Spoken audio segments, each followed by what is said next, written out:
And we are live. Hello, homemakers, and everyone in the chat or on the replay. One of the hardest situations to cope with is the loss of a spouse. On this episode of Homemaking with Purpose, Sylvia Page will share her journey and offer guidance for those facing similar situations. But before we get into that, welcome to Homemaking with Purpose, where we bring to you the best ideas, interviews, and information for today's homemaker. Tonight's episode of Homemaking with Purpose is brought to you by Apron Diva. Pretty and practical, we believe that an apron can be a homemaker's best accessory. And I'm late today. I was so busy thinking I wasn't paying attention that it was time to share the screen. So here is our screen for Apron Diva. And we want to wish you a happy new year and let you all know that we do have a special. If you order $100 or more, there's free shipping. And tonight we are giving away an apron to wrap up our 2021. We are giving away this apron. It's one of our best gift items, but you have to be here to win. You have to be online still to win it.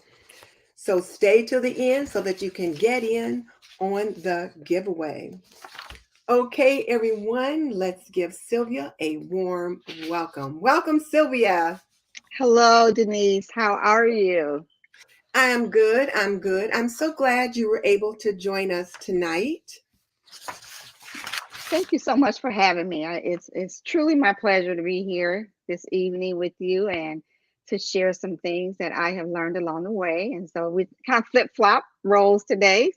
Normally, it's me asking the questions and other people answering. So That's this right. is Guys, Sylvia used to have a radio show and she would have people on, and I was one of her guests at the time. So now yes. I've turned the tables. And actually, you were my first guest. Oh, now I didn't remember that. Yes, you Okay. were. So that was nice. Well, I'm glad that you're here with me tonight. And before we get started, let's just say hello to everyone in the chat. And we are not going to take questions until we get to the end. And we'll let Sylvia get through the content first. And then if you guys have questions, we'll do that. And be sure to put 4 question marks in front of your question so that I make sure that I don't miss it. And also be sure to stay to the end so that you can be in on the apron giveaway. Not an apron note, but we are giving away an actual apron. And I'll share that one with you again in just a little bit. So Sylvia, let's get started with you telling us about your homemaking journey. Tell us how long you were married, children, that kind of thing. Yes, I was married for over 20 years before my husband passed away. And we have 3 children, Gregory, Madison, and Jordan. And it was a very nice union. I can say that it was a very good marriage. My mom is also still living, who's 99, and she's going to be celebrating her 100th birthday in a few months. So I want to give a shout out to her. And Well, so, that's wonderful. yes, 99. 99 and 3/4. Okay, all right. And actually, I was married to a minister. My husband was a Baptist minister, Okay. and we had just actually started a church prior to him passing away. So, Okay. All right. yeah. I think it might be important too for you to tell people that you're a nurse, and you might tell them what that NJAN stands for on there as well. And I think it'll be important for you to mention that you're a nurse because as we get into some of the discussion, I think it'll make more sense or give your perspective a little bit differently. So tell us a little bit about that career. Yes, I started my nursing career very young. Actually, I was an LPN first before I got my registered nurse. So in 1986, I was an LPN. I went to licensed practical nurse is what that stands for. And I did that right out of high school. And then in 1990, I graduated with my associate's degree with my registered nursing. So it's been a long career in nursing. And so as Denise, nursing is kind of consumes our lives when Yes. you're a nurse, because you hang around nurses, you talk about nursing, and pretty much that's all we do. And so I dibble and dabble in a lot of things. And so I came up with the acronym NJAN, which stands for not just a nurse, because I'm not just a nurse, I'm more than a nurse. And I don't want to be identified as just a nurse. So the acronym NJAN was a perfect way for me to do other things and to explore other things, and to also share with other people, my nursing colleagues, that you can do things outside of nursing. And so you don't just have to be defined by your 9 to 5. You can do other things in life and also have other things that you can share with people besides nursing. Exactly, absolutely. Because you see, here I am now doing YouTube. But now you just to back up for a second, you stopped that you got your registered nurse license, but you got a few more initials behind your name. Why don't you share those real quick and then we'll move on? Okay, well, yes, I do. I have quite a few initials. I have a master's degree in business administration, so I have an MBA. I have a master's degree in nursing education, so I have an MSN. And then I also have a couple of bachelor's degrees. I have one in health sciences, and then I also have a bachelor's degree in nursing. So Okay. I do have quite a few credentials. And then I also have a graduate certificate in nursing clinical informatics. Right. All right. So Yeah. I just wanted to establish your bona fides. Okay. So now we've got a few people over here that people are just awesome about the apron giveaway. Yes, this is going to be the first time. And then sending happy birthday to your mom from Ronnie, one of my big supporters there. Oh, thank you, And Ronnie. oh, and then crafting is therapy is likes to hear motivational things. And then Word Up is here. So hey, from Indiana. I think I know who Hey, that is. JP. So okay, Sylvia, we're going to go ahead and jump into it. And Okay. tell us how you found out about your husband's initial diagnosis. So my husband and I were on vacation. We were in Florida, actually, and we hadn't been on vacation in years because he didn't like to fly. And so I was able to talk him into going to one of these timeshare presentations. And so we were in Florida, and he actually was eating dinner. And as he was sitting there eating, he kind of, what he thought at the time was indigestion. And so I didn't think a whole lot of it. You're in a different place, eating different foods. So I didn't, I just kind of blew it off. And so when we got back home, he still was having trouble, started having bowel issues, which is kind of how it all precipitated in terms of seeking care with the physician. And he happened to weigh himself, and he discovered that he had lost 20 pounds. And I hadn't noticed it at all. He hadn't said anything about, his clothes not fitting the same. And so that was kind of the first indication is that something is wrong, because he had lost 20 pounds. And I really thought when he initially said that he was wrong. I said, oh, you couldn't have lost 20 pounds, because, Mhm. he just didn't look like he had lost any weight at all. In fact, I used to tease him about being overweight. And so he went to the doctor, and the doctor ran some tests and um, did an x-ray of his abdomen, because his initial symptoms was bowel issues and stomach ache. And so um, on the x-ray, it showed that there was a spot that they couldn't quite make out. They didn't know if it was his liver or his colon. So he had a colonoscopy. And at this point, when you talk about liver versus colon, you're like, okay, you don't want to hope for colon cancer, but colon cancer is curable. Mhm. And so he had the colonoscopy done, and the doctor came out and said it's not his colon. It was, and in fact, it was his liver, and he could see the spot. And it was, at that point, it was pretty large mass. And so, from that, then you have to go and get the MRI so that they can see how deep it is. And so it was a pretty large lesion of his liver. And, Mhm. ultimately he was diagnosed with liver cancer. It Mhm. was inoperable because of the size of it. So it was inoperable at the time. And so actually the diagnosis was hepatocellular cancer. Okay. And so um, that in and of itself was okay. What do we do now?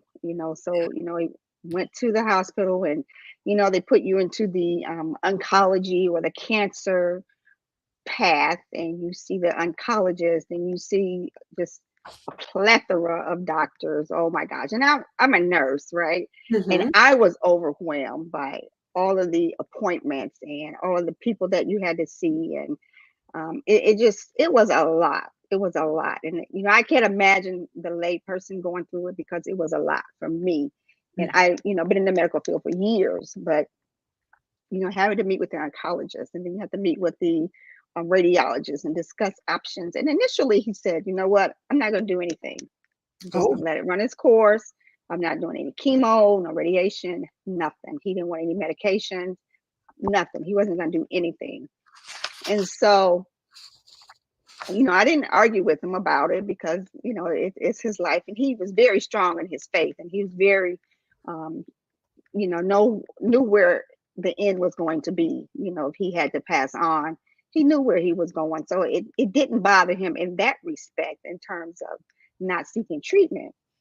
But he did do treatment. He did some oral chemotherapy, and during this process, you're kind of going back and forth, with the doctors, and whether yeah. or not treatment is effective, and they do all the lab work and things like that. And so he ended up in the hospital while he was taking the chemo, and he called me one evening and said, "Hey, no, he called me the next morning. He said the doctor was in here last night, and I think the doctor said I had 2 weeks to live."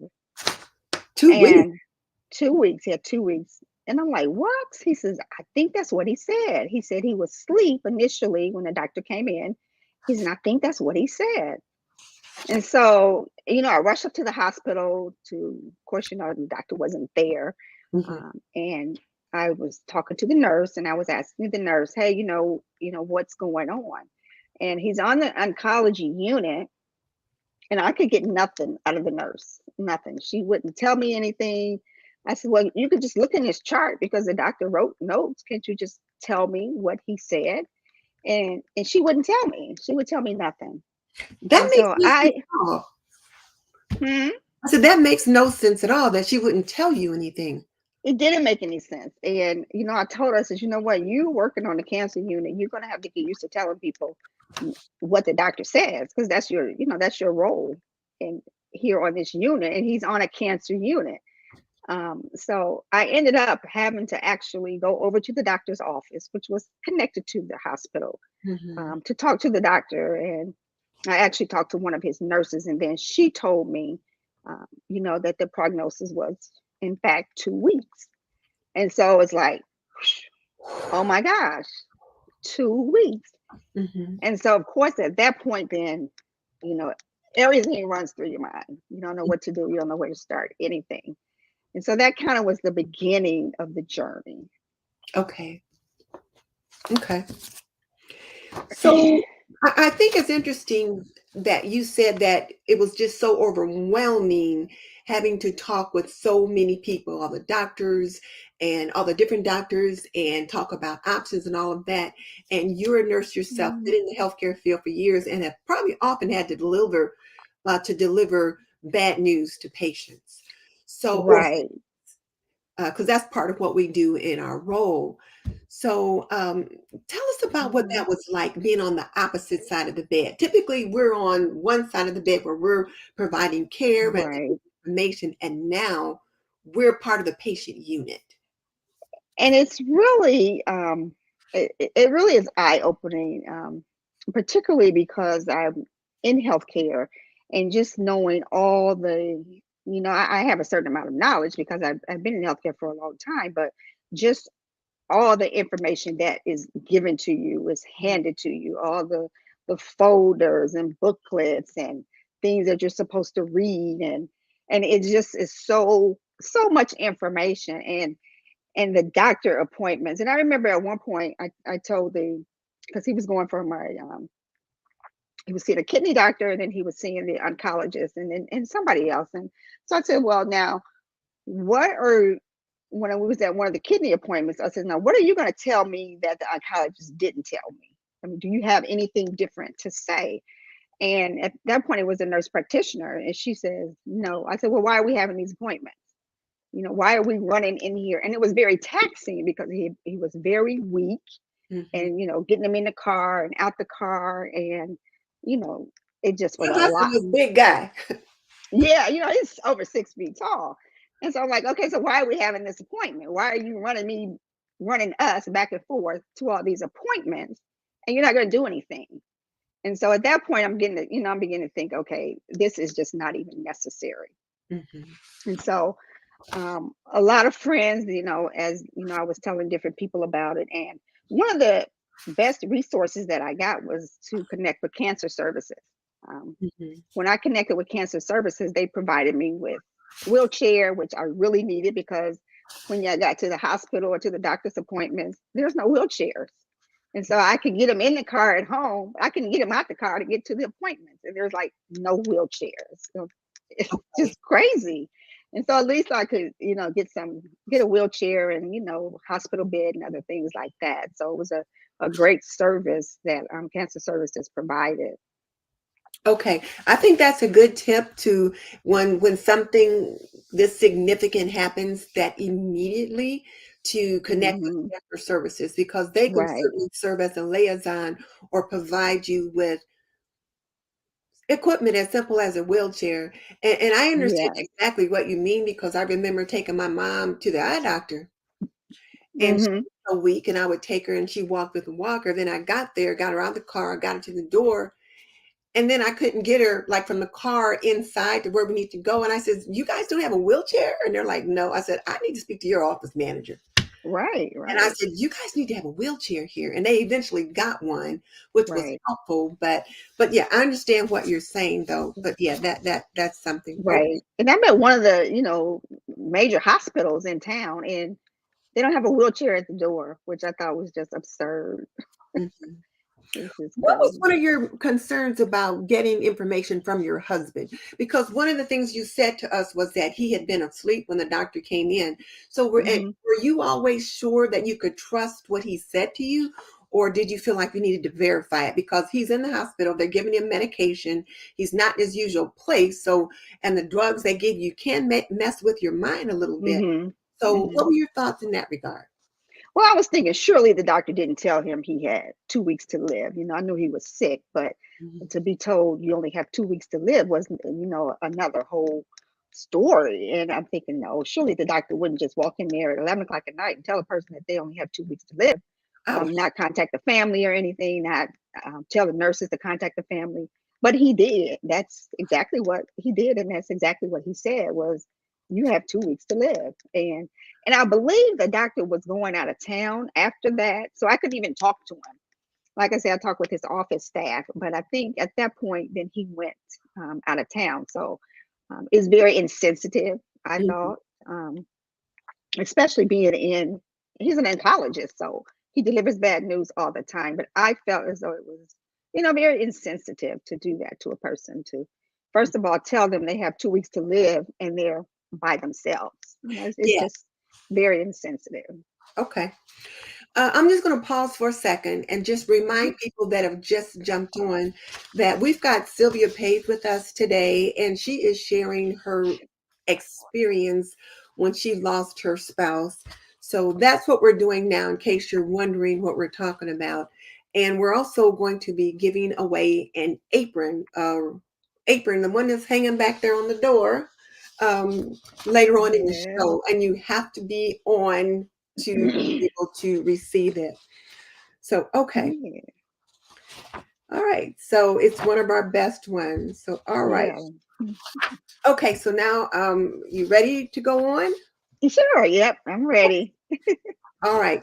So, talk to us about what it's like to care for a loved one at home, knowing they have a terminal illness. Yeah. So to be given the shock, first of all, that your loved one has a terminal illness, some things that people really need to think about before they get to that point is to think about, okay, what if my spouse dies?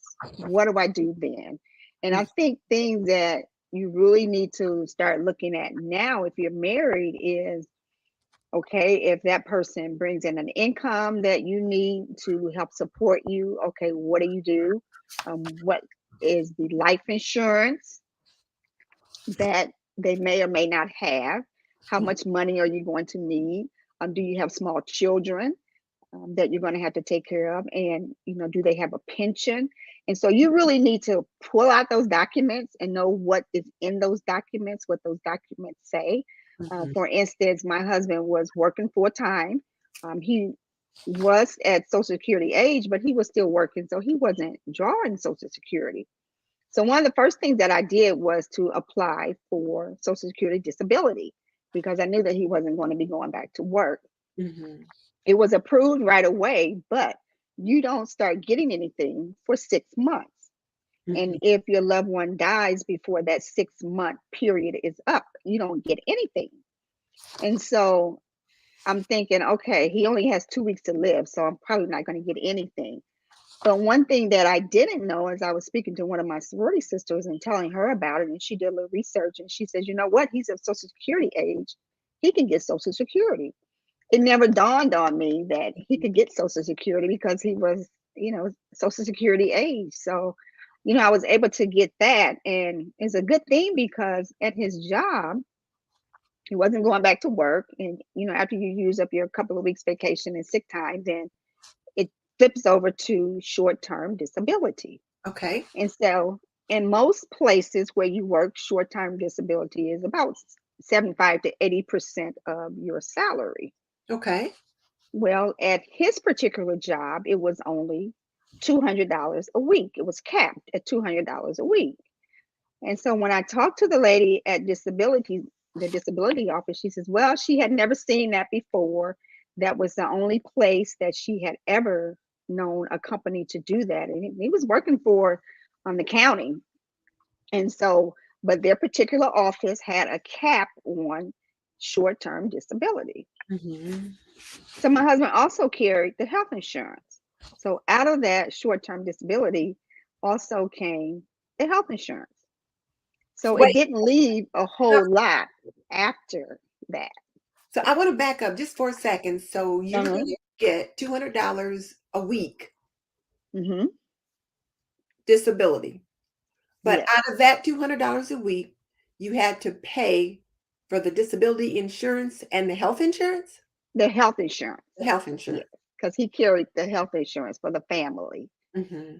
So that came out of that. So needless to say, it didn't leave a whole lot. And so, it was a couple of months before I realized about and I'll just say he lived for 6 months after that initial 2 week diagnosis. So he did live for 6 months. But it was a couple of months before I realized that I could get his Social Security. So they did retro that back. But during that time, if you are someone that's married and all of a sudden that salary is just cut, not even in half, just to a Just quarter of what was coming in, that in itself can be a real, real stressor, because life goes on, just because you're having issues and your spouse isn't doing well, the bills still have to be paid. So that's why it's very important that you know what is going to happen in the event that something does happen to your spouse. I think that's a very significant point that you just made. And I think sometimes people don't want to talk about those financial issues because they think, well, I don't want it to look as if I'm being greedy or if I'm just Hmm. about the money. You don't want it to be perceived that way. But like you said, the reality of life is if you have a mortgage to pay, car notes to Hmm. pay, children to support or put through college, those bills still have to be paid. And Yes. whereas people will say, oh, I'm so sorry this is happening to you, you still have to pay those bills. Hmm. Absolutely, absolutely. And the creditors don't care that you're going through this. I mean, they want their money. And so it's very, very important. And I really, really think about this for younger couples. Because I had been a nurse for, a long time. My children were a lot older, but you think about the younger couples, because I always thought when your spouse dies, you automatically start getting their Social Security. Hmm. But that's not the case. If they are of Social Security age, you can get that. But once they pass, once they die, if you don't have any children under the age of 18, then you don't get anything. You don't get that Social Security until you yourself become of Social Security age. And I think a lot of people think that when their spouse dies, well, I'll just get his Social Security. I thought that. Well, you only get that if you are of Social Security age.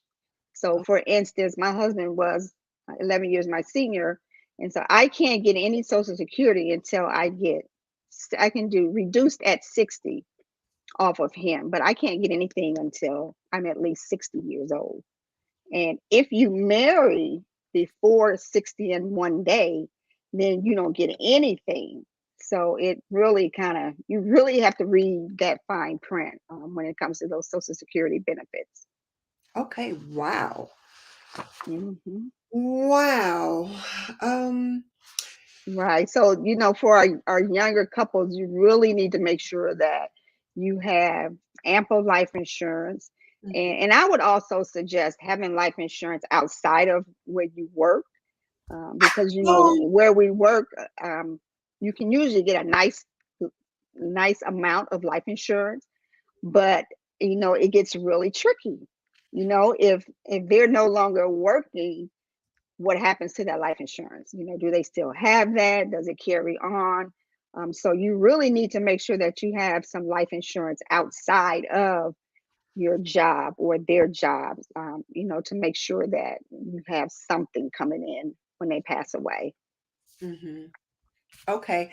I think that's huge. What you just said, that you really need to consider having life insurance outside of where you work, because many Hmm. times the life insurance policy is tied to the job. And when you leave that job, Right, the policy doesn't right, cover right. you Hmm. most of the time. Right, right. And I know somebody put in the chat about widow's benefit. It's still the same thing.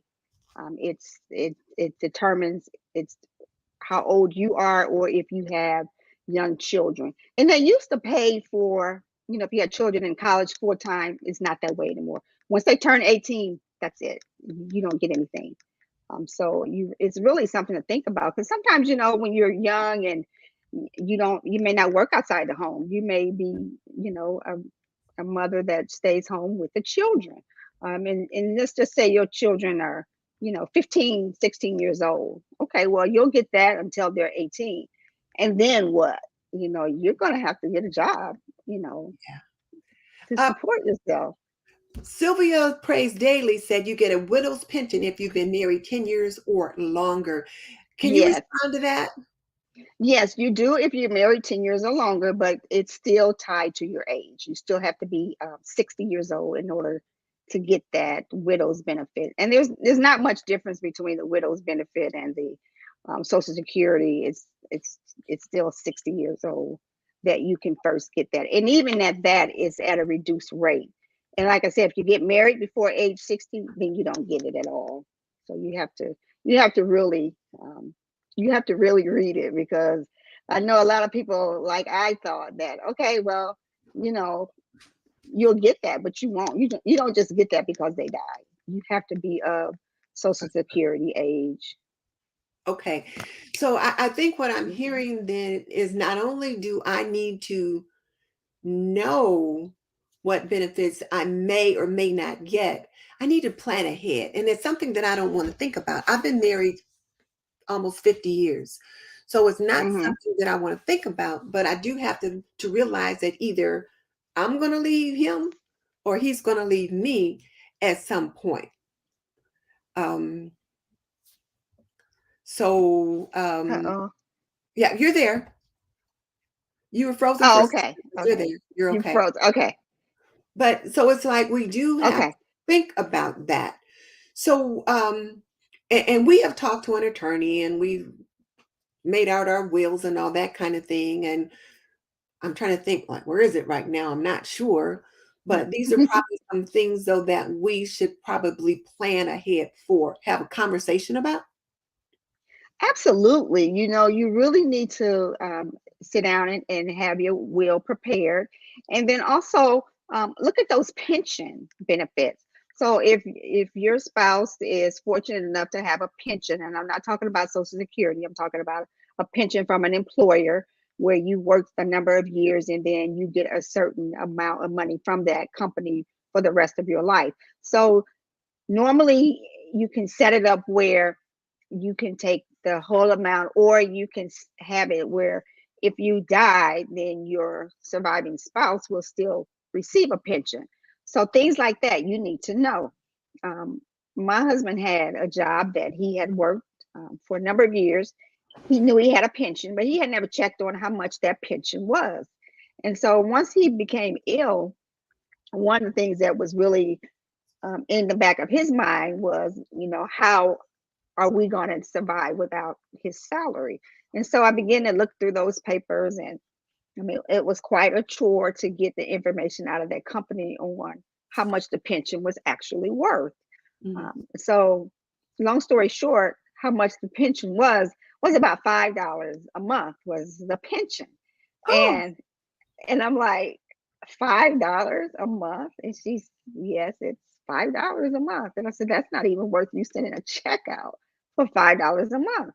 And so what ended up happening is that the company was sold, and the people that were under the old pension plan were not carried over to the new pension plan. So it stopped at a certain point. And he didn't know that. He had no idea that that pension was is really not even a pension. So oh. just little things like that. You just have to know what those documents say, and Mm. it's not enough just to have the documents. You need to call and say, okay, how much is this worth? So again, as I think about some of the appointments that we've had, now we've talked to we have a financial advisor that we've talked to, and he had us see an attorney that helped us to prepare our wills and that kind of thing. And one of the things that we did talk about was the pensions and how we want those to happen or whatever happens. And I don't remember exactly all of it, but I'm realizing now I need to go back and revisit those conversations and see what's what. Because Hmm. one of the things you do want to be able to do is stay in your home and maintain your transportation and support your children and their education. So Hmm. it's important that we do that, and you can get a financial advisor at a reasonable rate too. They're not just for rich people. They're for everyday Right. people like myself who has some things that they do need to be concerned about. Financial advisors are great, regardless of how old you are, regardless of where you're at in your career, regardless of how much money you are making. You need to have a financial advisor, just someone to kind of guide you, to help you set goals for the future. And like you say, it is not for the rich, it is for anyone that is working. It doesn't matter if you're working at a large company, a big hospital chain. It doesn't matter if you're working at maybe McDonald's as dropping fries. It does not matter, because what's very important when you're looking at financials for the long term is a little bit goes a long way, and Mhm. the earlier you start, the better off you are. So you can put away, $20 a month, but if you do that consistently over years and years and years, that money compounds and grows and grows and grows. So it is very important that you start very young. As soon as you get a job, you need to start planning with a financial planner. And like you say, it doesn't cost anything because they get their money from how you invested. So it doesn't cost you anything to do that. So you need to make sure that you find a good one that you trust, that sits down with you and goes over things and helps you plan your goals. And if you want to retire early,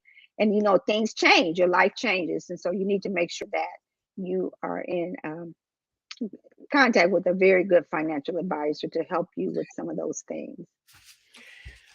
Okay, and one of the other things I wanted to ask about just real quick too was I think um, as a woman and as a part of a couple, I think it's important again that we reiterate that it's not being greedy to plan ahead. It's being sensible is being proactive, because you have to think about what's going to happen after everything is all said and done, and then you have to continue on with life and managing your day-to-day expenses. So I think it's important to say that. So, okay. Let's talk about bank accounts. Most families have Mhm. a joint bank account. So, what do we need to know to protect ourselves? I always heard that if when the bank finds out that a person passes, they freeze the bank account. What can you shed any light on that? Now, I didn't encounter any of that in terms of the bank accounts being frozen, but I will say that my husband's last payroll check was made out to the estate of. Hmm. They didn't make it out to him; they made it out to his estate. And so when I went to deposit the check in the bank, we had a joint account, and I'm just thinking, okay, I just deposit the check in the bank, and they would not take the check because it was made out to his estate. And I said, well, he doesn't have an estate. What are you talking about? And this is, well, you have to open up an account in the name of the estate of, and then deposit the check, and then you can take the check out and then close the account. And so I thought that was a lot of trouble just to get that last, and it wasn't much money at all, believe me. I thought that was just a lot of trouble to have to go through to just deposit this check in a joint account that we had had for years. And I had been banking at this place for a number of years. So I ended up taking it to another institution that I also was banking with, and it wasn't an issue with them at all. They just needed a copy of the death certificate, and they deposited the check right away. So it wasn't an issue with them. But it was just very interesting that that last check did come to the estate of. And if both parents are deceased and you have children that are left, it may become an issue when it comes to the estate of. So I think that's why it's very, very important that you have a will that's made out ahead of time. Okay. Okay. Just another quick update. I just want to let those people that are joining us just now know that we're talking with Hmm. Sylvia Page, and she's talking about her experience with the loss of a spouse and just a few different things that she's learned along the way. And it's Yes. just sharing some of that information with all of you, hoping that you can learn from the benefit of her experience and do some different things. I'm going to just pop up Debbie Joe, who said this is very helpful. She missed the first 15 minutes, but she'll be listening to the replay in the morning. And Right. Word Up says most of the financial planners are good. Just tell them your goals. If you're successful, they'll be successful. Okay. Heard up. Oh, Sylvia Praise Daily says banks will freeze safety deposit boxes, but there is a smart way to access them without breaking the law. Okay, So maybe. I did have he had a safe deposit box actually, and I didn't have any issues with it. And it may be, I went in, I had the key. I told him he was deceased. I was his wife. I carried the death certificates around with me just in case people needed to see them. And so Mhm. for me, it was not an issue. For some it may be, and it may be the bank that you are with, and he had been with that bank for a number of years, so they knew him. And I had the death certificate in hand, and I had the key, and I just went in there and got the things out of there. So I didn't have an issue with that. I didn't have an issue with credit cards or anything like that. That was my next question, was about credit cards. Yeah, I never had a problem with that. In fact, I can still use credit cards in his name. It just has never come up. I've never had any issues with that at all. So, um, What about liability on credit cards? Can you talk about that, whether or not you're joint on the card or single on the card? so it's my understanding, if it's just a single account, um, you he's deceased, so you don't have to pay it. I can remember when my father died, he had a pretty huge account, and I'm like, you're not paying that because number one, you don't have the money to pay it, and number two, it's his account.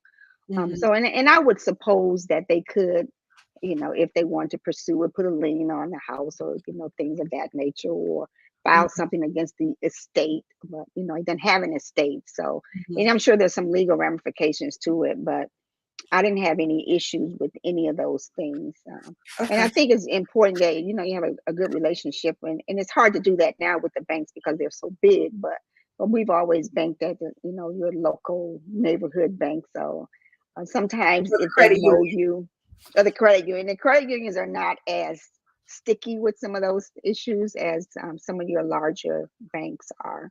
Hmm. Okay. Um,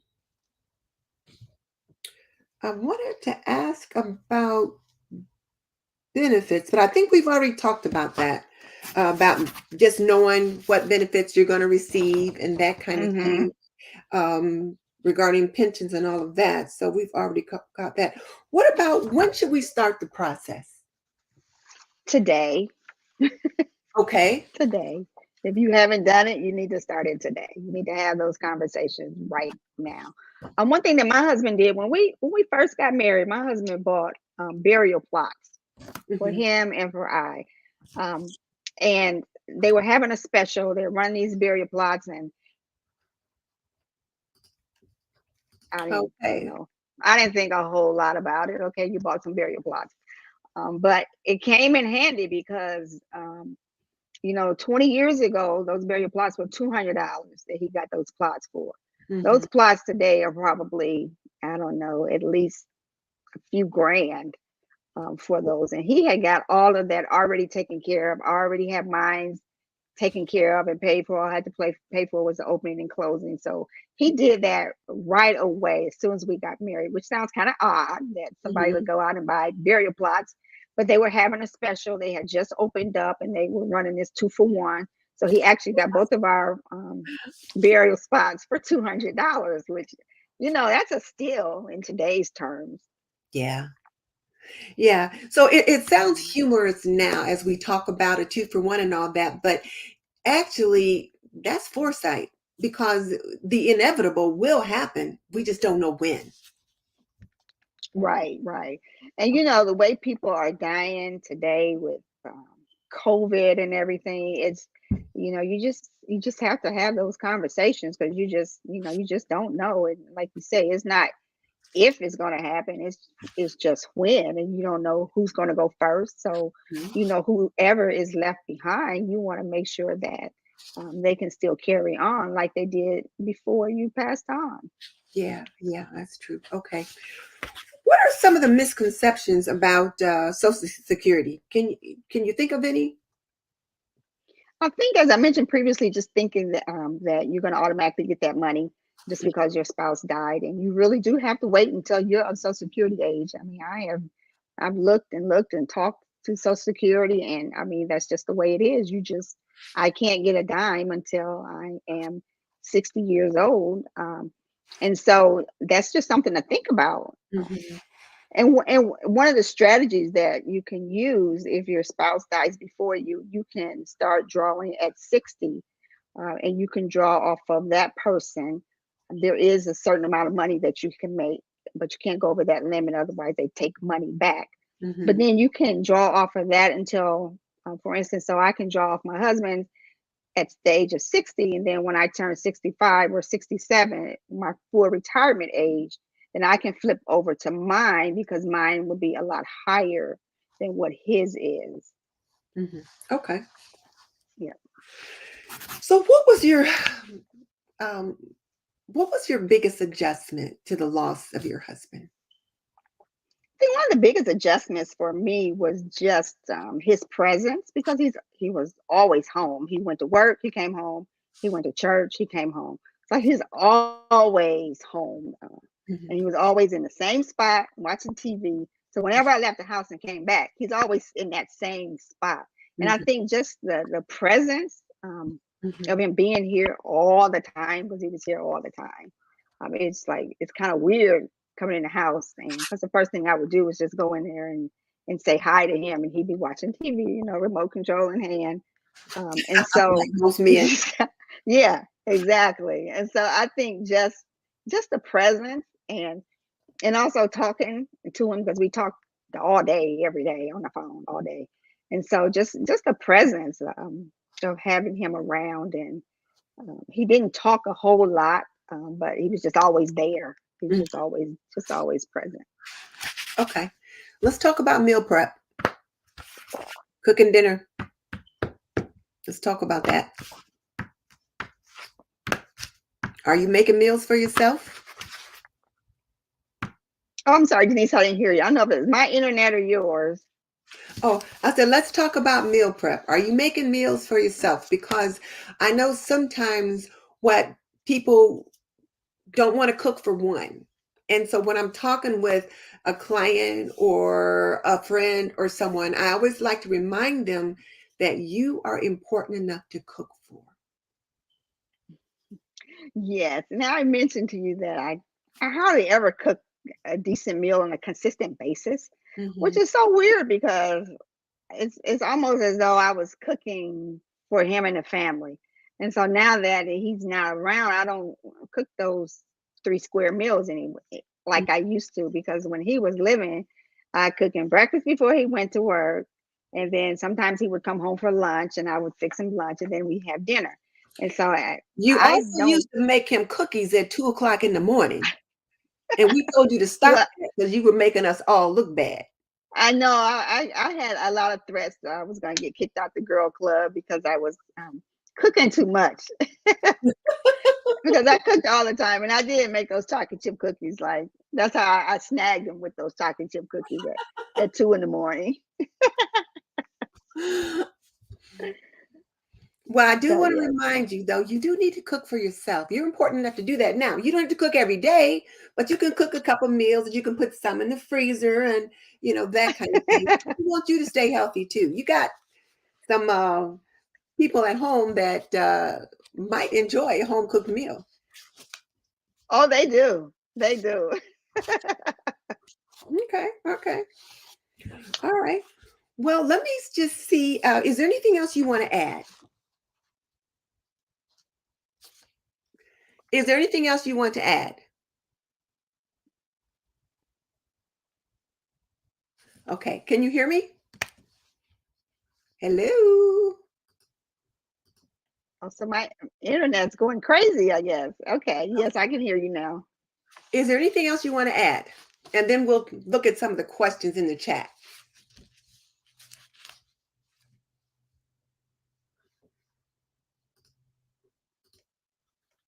I think she's having a little trouble with her internet. Uh, Sylvia, you might want to pop off and come back on.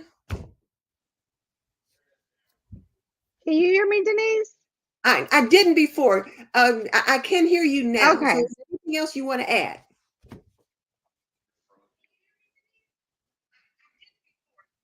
can she hear me? No. Why don't you pop off and come back on?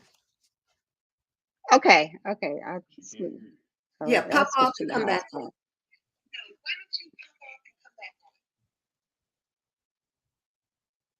Try that. We'll see if that happens.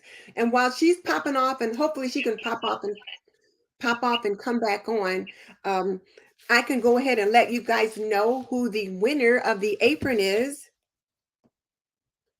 So let's see. Mickey Blue Sky sent me a note, and she says the winner is Crafting is My Therapy.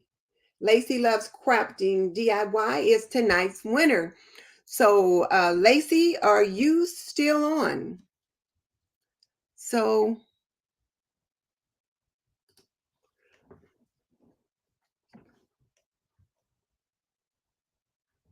Lacey, Crafting is My Therapy. You are the winner of tonight's apron. So while we wait for Sylvia to jump back on, you win this lovely apron, which we call Cookie.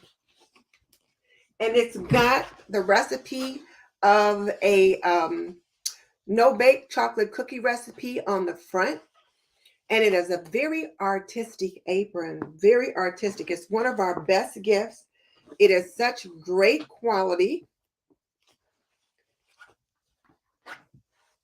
This is it. So crafting is my therapy. This is your prize. So you need to send me your email address. You need to send me your email address. So crafting is my therapy. Um, where is it? I just had her. Oh, well, here we are. Crafting is my therapy. You're the winner. So send me your email. Send me your address um, at this email. Don't put it in the chat because other people can see it, but send me your address here and I'll get that mailed out to you. And you are the winner of the apron. This is to celebrate our year of homemaking with purpose and our year with Apron Diva. Yeah. Okay, so I'm glad Sylvia is back. Yeah, sorry about that. That's okay. That happens sometimes. Is there anything you want to add? I just want to thank you for, you know, hosting this show. I think the information is so valuable, and I hopefully someone was able to get something out of it and take the information and put it to use for their lives going forward. Okay. I got a question. I'm trying to find the person, Veronica Cross. She sent it to me. Uh, Here we go. Okay, how do you handle when your spouse is chronically ill? It is a sudden death to your marriage.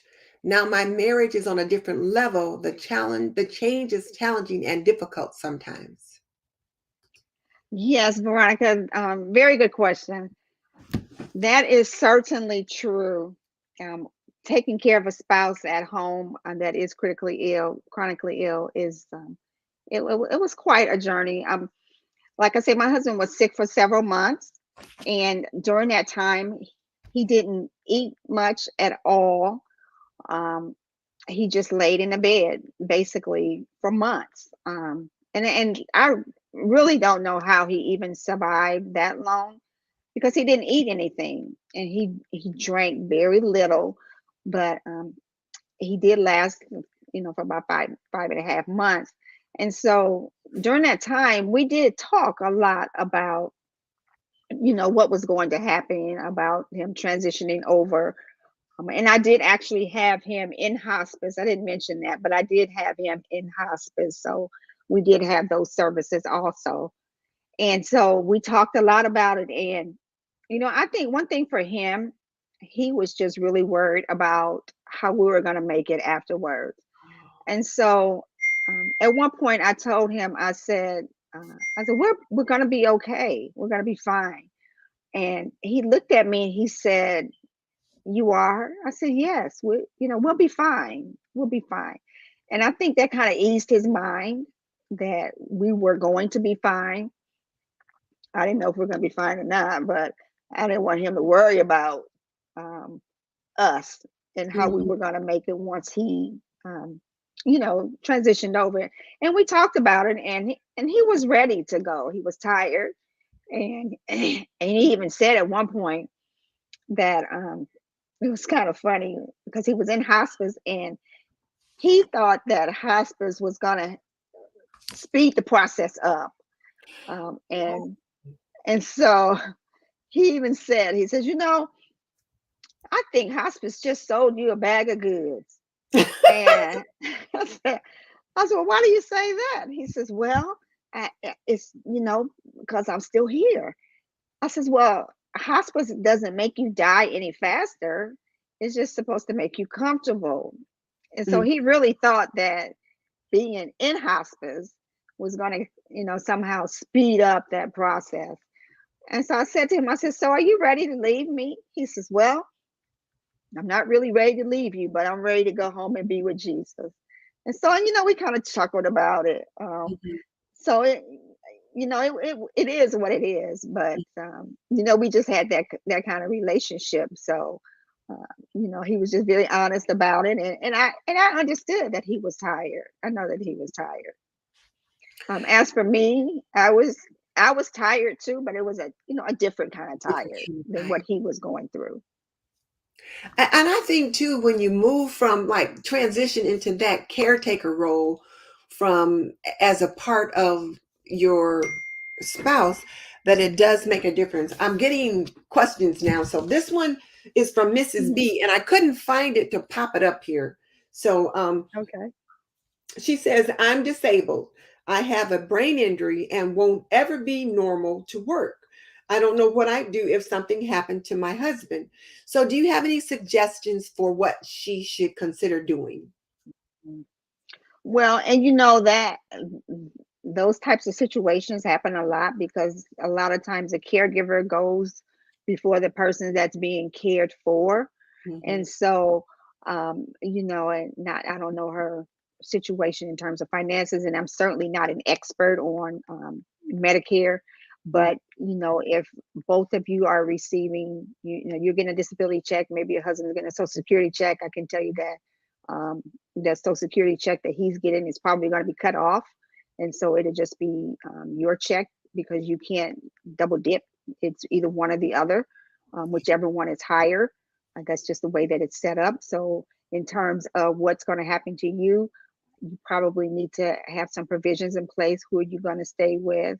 Are you going to be able to go to a long-term care facility? Do you have family members that you want to stay with? Is just certainly a conversation that you're going to have.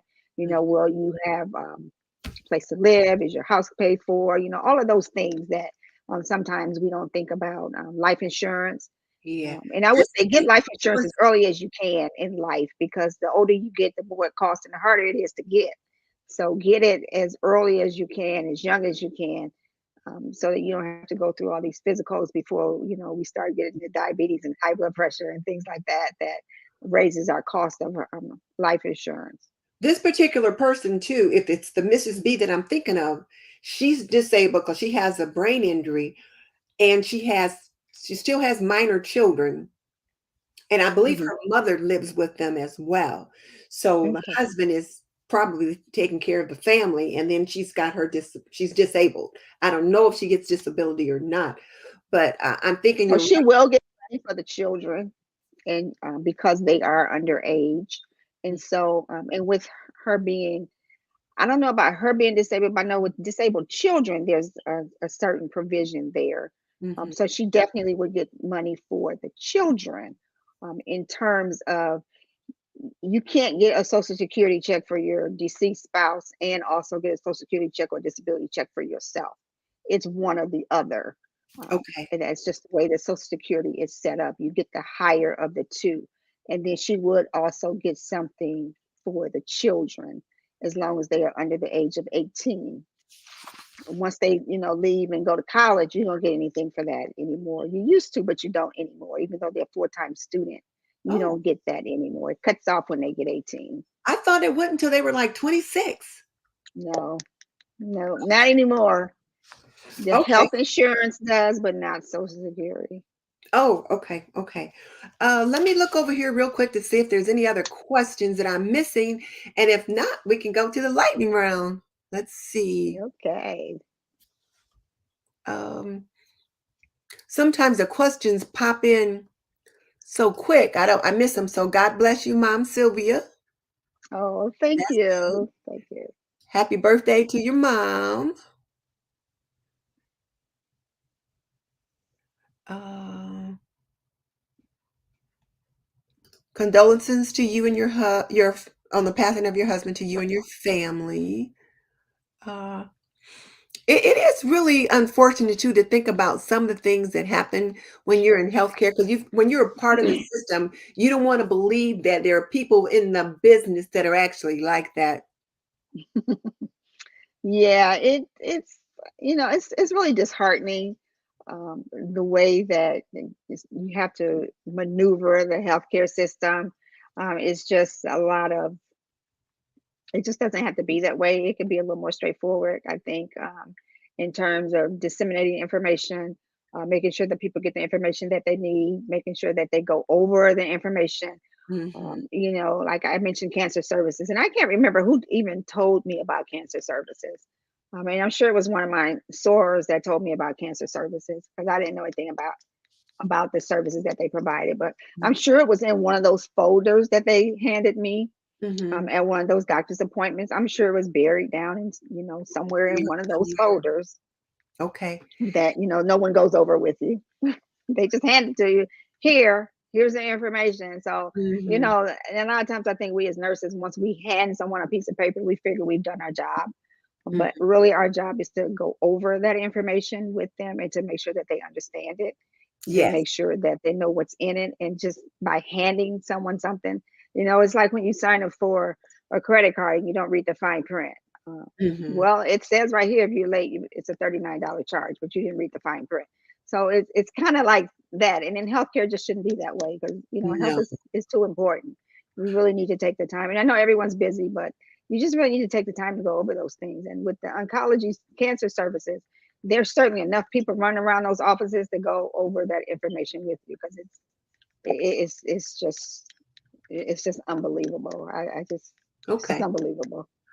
I wanted to mention Rachel Knight here. Her husband's in the military. She said they had a struggle Hmm. sitting down to talk about it, but they've done that and they have most things ironed out. But she's a military spouse. I'll have to wonder if there's any special things that military spouses should do or be aware of because, their husbands are in the line of danger in harm's Right. way. So, And I don't know a lot about military benefits, but I know that the military has a lot of benefits for spouses.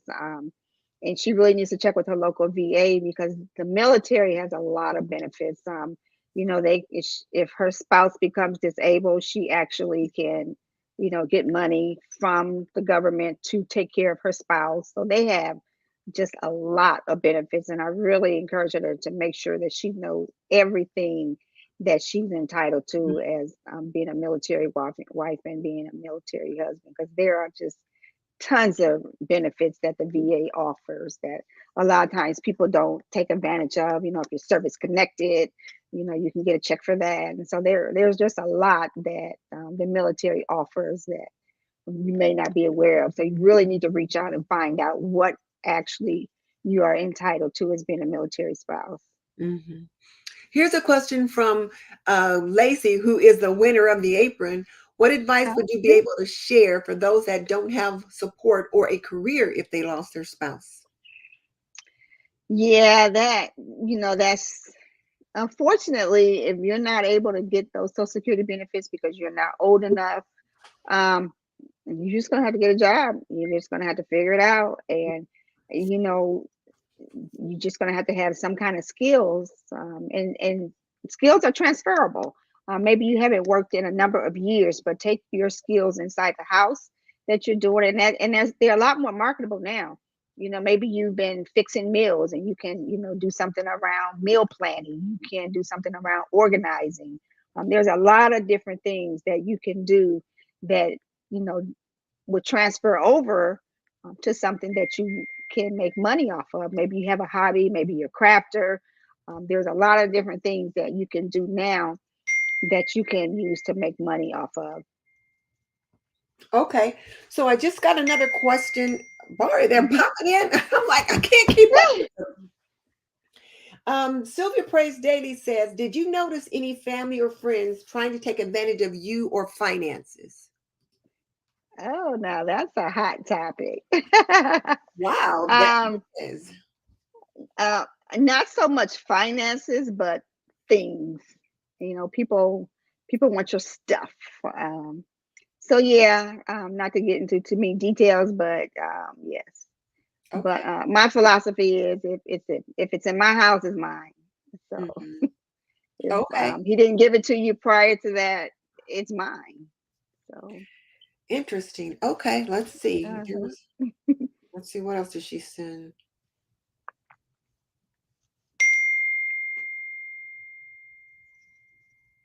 And I can see that happening, particularly in today's world where you have blended families and Oh, um, you know, maybe outside children or maybe an ex-wife or things like that. They just kind of like, well, this is my dad's, I want this. And I didn't encounter that.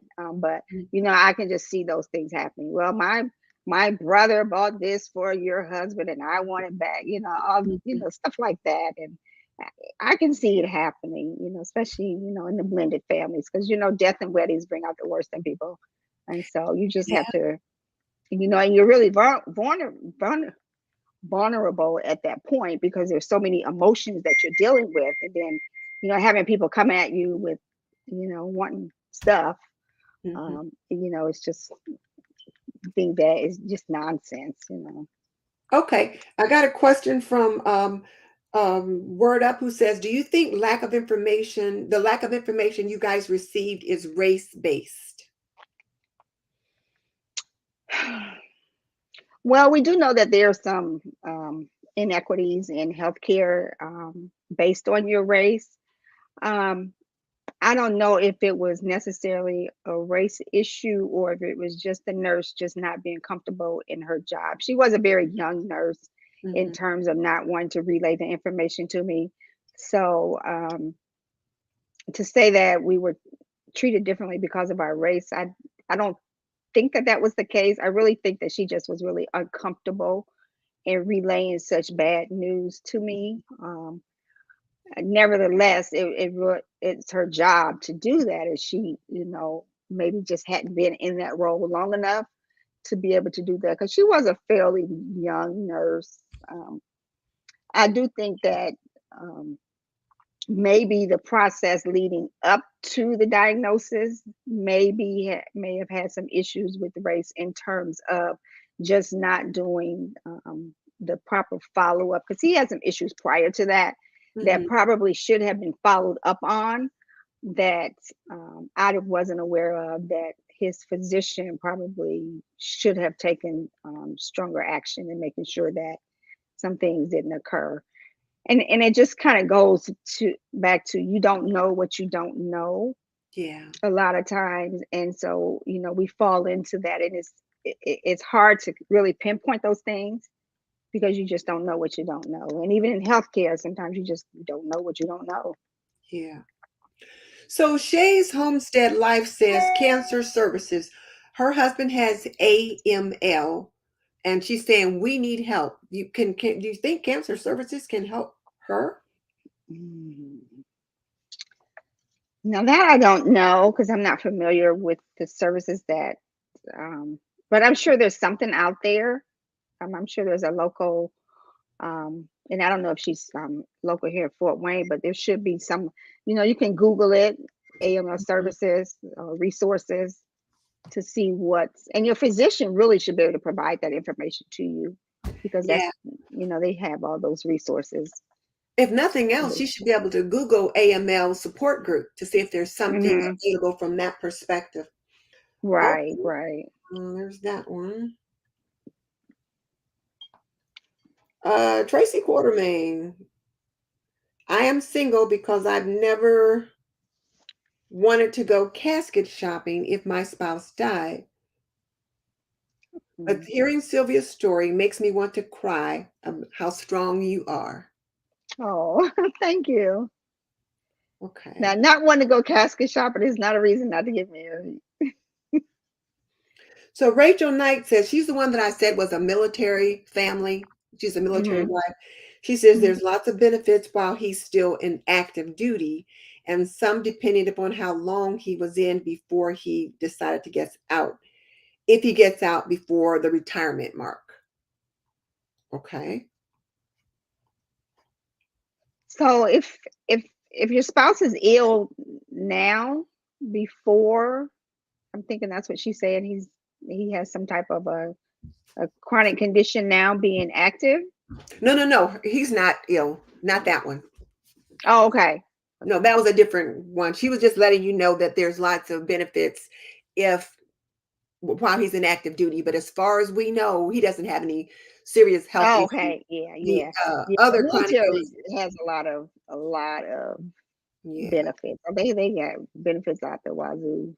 They, they get a lot of benefits, which And is then, good. They deserve it. yeah, they do.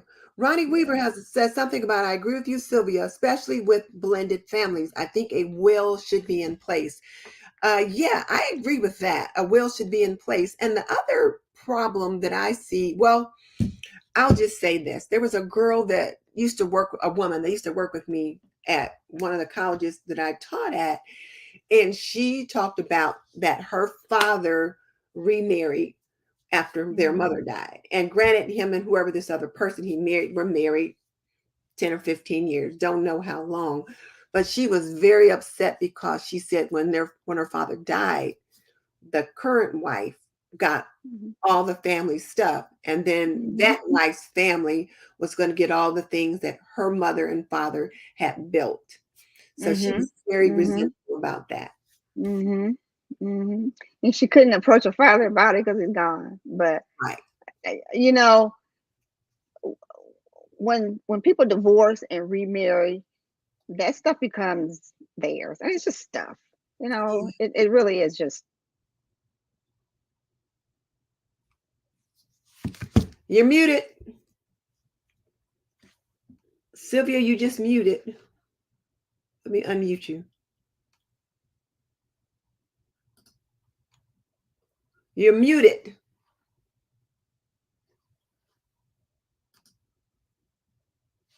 You're muted. Unmute.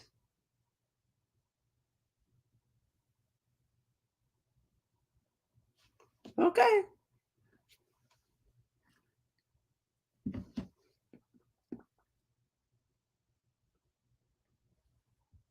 Okay, she got kicked out again.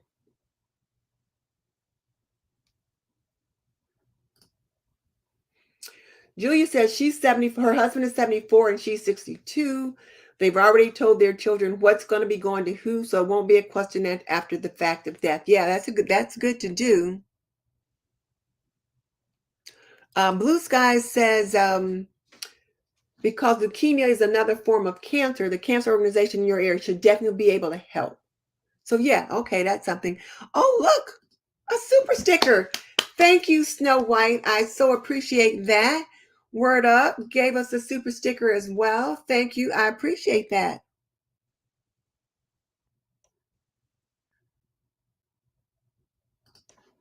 Can you hear me, Denise? I had to add you back to the stream. All of a sudden, you were muted. Okay, sorry about that. All right, so let's do the lightning round then. Oh. All right, let's do the lightning round. I got to find it. Where did I put it? You got so many questions, and they were popping in left and right. I couldn't keep up with them. All right. All right, guys, it's time for the lightning round. So, Sylvia, pajamas or nightshirt? Pajamas. Sweet potato pie or red velvet cake? Oh, that's a tough one. Red velvet cake. Pioneer woman or delicious Miss Brown? Pioneer woman. Okay. Have you seen the delicious Miss Brown show? No, I haven't. Yeah, I just found her today, so she's interesting. Square toe boots or kitten heel muse? Kitten heel mules. Okay. Picnic in the park or Raging Cajun food truck?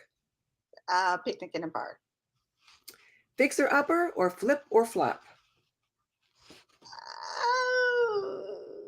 Fixer upper. All right. Brother Serger Overlock or Genome Memory Craft 11,000? I think that you know me. I'm a Genome girl myself. Samsung Galaxy Note 20 or iPhone 13? Well, iPhone 13, since that's what I have. But I do like my Droid, so. All right. Etsy or Shopify? Etsy. Okay. Oh, we forgot to talk about that. Etsy. So, Beth, this is a good time now for Sylvia for you to talk about your business that you have to occupy part of your time. So, people, I forgot to mention that one of the things that Sylvia's doing, and we keep getting people that jump on here to leave porno stuff. So I have to make sure I block them out. And for those of you who are in on the chat, if you ever do a live stream and you see people put comments in and they've got a few letters and then a dot and then a few other letters, it's some kind of porno site. So just block them. Just go ahead and block them. Oh my goodness. Yeah, Lacey, I found it. I got it out. I just happened to see it. So yeah, as soon as I see it, I get on it. But okay, so Sylvia, tell us about your Etsy shop since you like Etsy. Yeah, so I have an Etsy shop. I do embroidery, custom embroidery, and then I do embroidery bags. I also am a sewer since the age of about 6. And so I also sew things such as mug rugs, and Denise is showing one of my bags that I make on my embroidery machine. And so it's just a lot of fun for me. This is just some of my work that I do. It keeps me very busy. It takes my mind off of things, and also it's a lot of fun. And so Okay. I really encourage people to have some kind of a hobby, and not just do their 9 to 5. So I do a lot of things with little kid stuff and bird cloths and things like Oh, that. So, we got somebody having a baby pretty soon. oh, okay. So this is, of course, for a little boy, and it's just a bird cloth that, very popular. Mm-hmm. And I also have the matching bib to go with it. And Mm-hmm. then for our little diva babies, this actually, it looks like fur, but it's not. But it is so super soft. So Okay. for our diva babies. Little burp cloth for that. Okay. And Yeah. what's a mug rug? And so a mug rug is something that's a little larger than a coaster, and they come in all kinds of decorations. And so on the one side, you can just put your coffee mug on it, but then on the other side, it has a little pocket here, so you can use it for place setting. So Oh, I have all different kinds of these. So this is just a plain one. okay. They're a Okay. lot of fun to make, and I also make napkins, which is a lot of fun. Been doing a I lot of will. napkins and table runners. So it's just a lot of fun. I am just a crafter, and I just craft, craft, craft. It's so much fun. Yeah. Well, thank you, Denise, for pulling up my site. Yeah, there's your site right there. Yep. And And so that way people can see some of the different things that you have, different little t-shirts and things like that. And all of this can be custom done. right. Yeah. And then this is my pray and practice T-shirt, which is I like this. So, but yep. Okay. So it's a lot of fun, and it's just keeps me busy. Okay. So if you Mhm. guys need to want to special order something, personalize something, you can find her here on Etsy. And let me stop sharing the screen and show the banner, which is right here. So this is how you can find her. And you see her shop name, Designs by NJan. So that's reminding you that she's not just a nurse. Not So just the nurse. yeah, so you can find her there. Okay. And then Sylvia, while I've got you on the phone, while I've got you here, what is your word of the year, or do you have one? The word of the year. Or do you have one? And if you don't, it's okay. I just think safety. Oh, safety. I like that. Okay. Yep. We talked about words of the year on my Sunday live stream. I was just cooking this really good ham and cheese casserole, ham, grits, and cheese. It was the leftover Christmas ham, and it was really good. And I did it live. And so while we were waiting for the casserole to come out of the oven, I was asking people about their words of the year. And me and Mickey Blue Skies for the last 5 or 6 years have always chosen a word to kind of help guide our year. So my word is strategic, but I like your word of safety. That's a good one too. For those of you who, if you've got a word of the year already, drop it in the chat. If you don't have your word, be thinking about it, and we'll talk about it next week when we come back next year.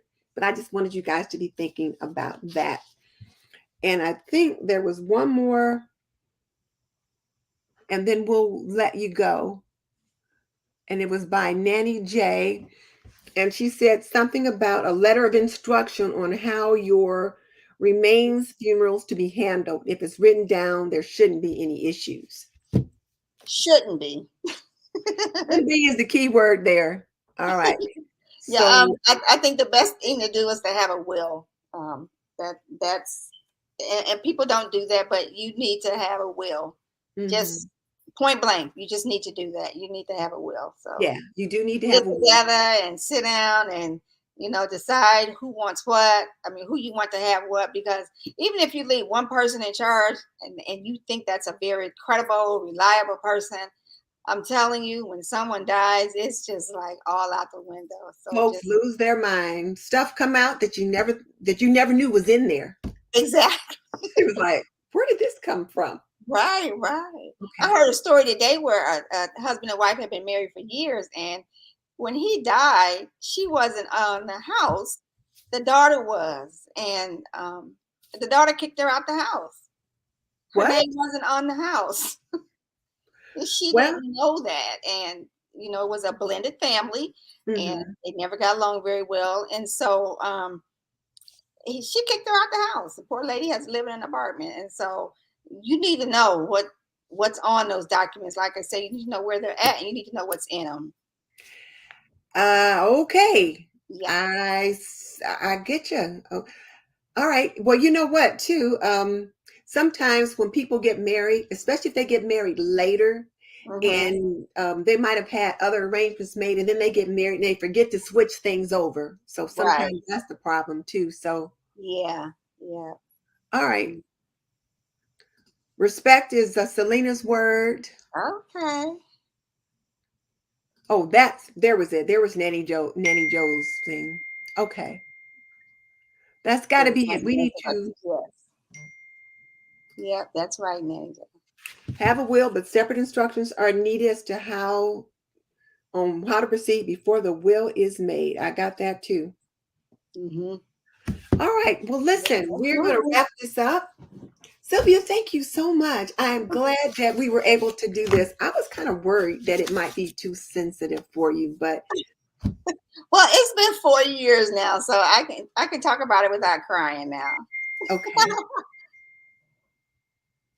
So There's I'm something. really glad that you wanted to talk about this, and I was really excited. And I've been wanting to do a show about it myself. I have a friend that I wanted to talk about it, but I think is information that people just need to hear Mhm. before they need to make those very, very critical decisions in their life. So, the more Yeah. you are prepared, the better things go. And, a will is so important. And, just to have those instructions written down so that people don't have to second guess what it is that you want it to happen. So I think that, planning is just key in everything. And death is no different. Yeah, that's true. Mhm. Oh, there was. So Sue says this was so informative. So thank you. And I have to agree with her. This was very informative. Even though I thought I was somewhat prepared, I think there's Mhm. some things that I do need to revisit or at least find the stuff that I know I prepared because I'm not sure like where it is. I know we've given Mhm. some copies of like the will to each of our children, but do they even know where that is? So Right, right. yeah, Yeah. okay. So, as I said earlier, the winner of the apron was Crafting is My Therapy. Lacey loves Mhm. crafting DIY. So, and she is on. So, send me your email, your mailing address um, at my email here. Don't put it in the chat. So, send me that there. And Love your aprons, Denise. thank you, thank you. Yeah, me and Mickey Blue Skies work hard at trying to pick out some good ones for the business so that the ladies will enjoy them. Yeah. And what's your aha moment? For you people here on the chat, what is your aha moment? What is your takeaway? What do you need to do should you find yourself experiencing the loss of a spouse? What do you need to do to protect yourself? What do you need to do today or tomorrow to protect yourself? If you're here on the chat, leave it in the comment section. And if you're on the replay, leave it in the comment section. So there's that. And then don't forget to visit us at www.aprondiva.com. We do have a few things on sale. And then come on back on Monday to see my video tips on getting back on track after the chaos of the holidays. And I'm going to be starting a membership in 2022. So there'll be more about that next month. Also, tell me what kind of things you want to see us do in the membership should you join. And in the meantime, this is Denise Jordan saying you're not done yet. Click on the link in the description box below. Well, not the description box or in the comment section, and check out another of our Homemaking with Purpose or Homemaking stories. And we'll see you next time. So, Sylvia, you want to say goodbye? Bye-bye, everyone. Thanks for tuning in. Thanks, Denise. You're welcome. I'll see you in the green room. So, everybody, goodbye. I'll see you next year. Happy New Year. Happy New Year.